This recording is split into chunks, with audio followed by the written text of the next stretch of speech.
There's lots of things about the world under Donald Trump that make me despair for humanity, or that make me worried, or that shock me or surprise me or whatever else. But one of the things that I really just straight up resent about the Trump administration is that it's forcing us to have to re-explain a lot of really simple concepts that I previously thought we sort of had a pretty firm grasp on, that have apparently been thrown out the window under Donald Trump. So, for example, tariffs. I talked yesterday about tariffs extensively. China and Mexico don't pay for Donald Trump's tariffs. The American companies and the American people who import the stuff from China and Mexico are the ones actually paying for the tariffs. Voter fraud. We just talked about it in the first segment today. Doesn't matter what Trump and his followers say.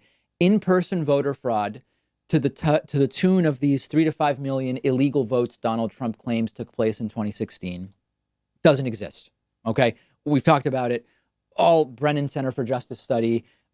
We know it's just not real, and we're having to re-explain this under Donald Trump. I could go on and give you a long list, but I want to focus in on one specific one today, which is that under Trump, since Trump's tax reform plan was put in place, all of a sudden people are pretending that his tax cut would go to the middle class, and that the part that goes to the rich is also good because it gives the economy more juice, so to speak. There's this idea that giving tax cuts to the rich stimulates the economy. It trickles down, all of that stuff. We've already dealt with this. Okay, I've been dealing with it for years. We've been dealing with it on the program. Most recently, we dealt with it under George W. Bush. Tax cuts for the rich aren't particularly stimulative to the economy. And Republican tax plans mostly give disproportionate amounts of money to the rich and to big corporations, no matter what they tell you.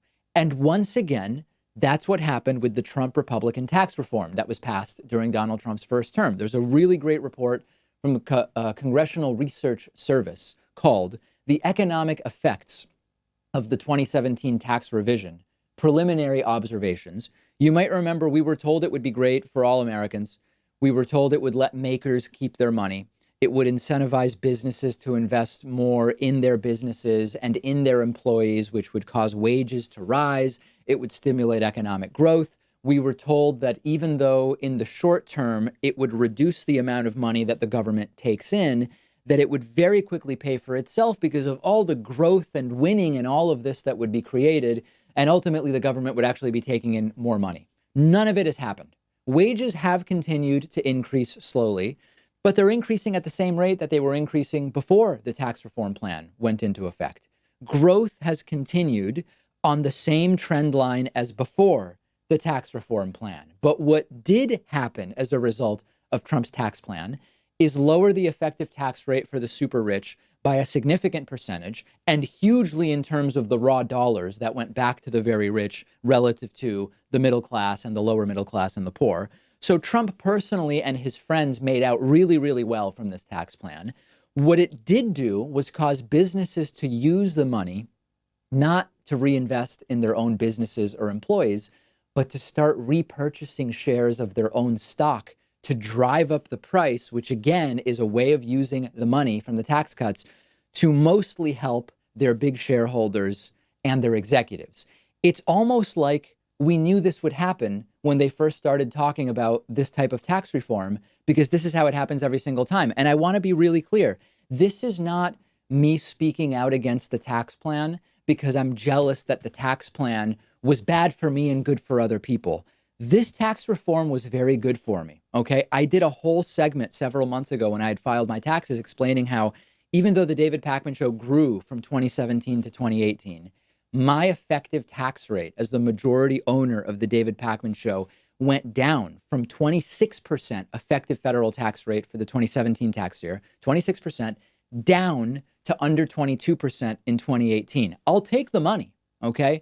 But my point in talking about that, in talking about it again here, is that it is not economically stimulative in terms of policy to do the type of tax reform that saves me like 15% on taxes. 4 out of 26 is roughly about 15%. And disproportionately more going to the very, very rich and corporations who are saving the money, who are using the money to repurchase, to do stock buybacks, etc. Last thing, we call these the Trump tax cuts, but really they're Republican tax cuts. So if you're not happy with the tax reform plan, yes, Trump is to blame.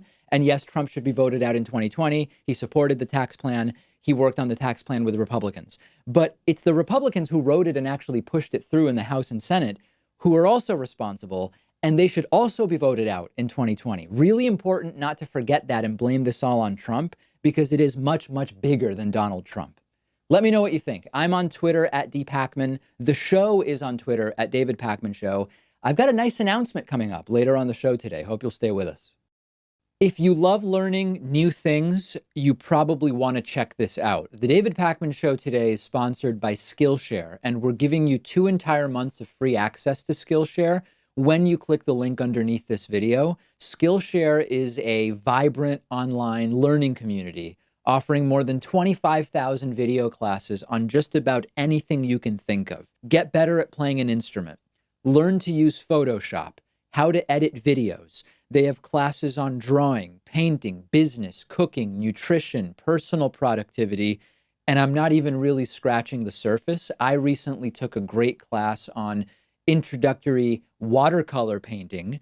I'm still not good, but I am learning, and you can access the entire library of fun, easy to use online courses for free for 2 months by using the link underneath this video. 2 months of learning something that's totally new to you, something you want to get better at, something you already love, or you can get ahead in your career by learning new skills that will help you at your job. I've gotten a ton out of it. Pat has taken some courses that he's found really valuable, and I think you'll love it too. Get started for free by clicking the link under this video.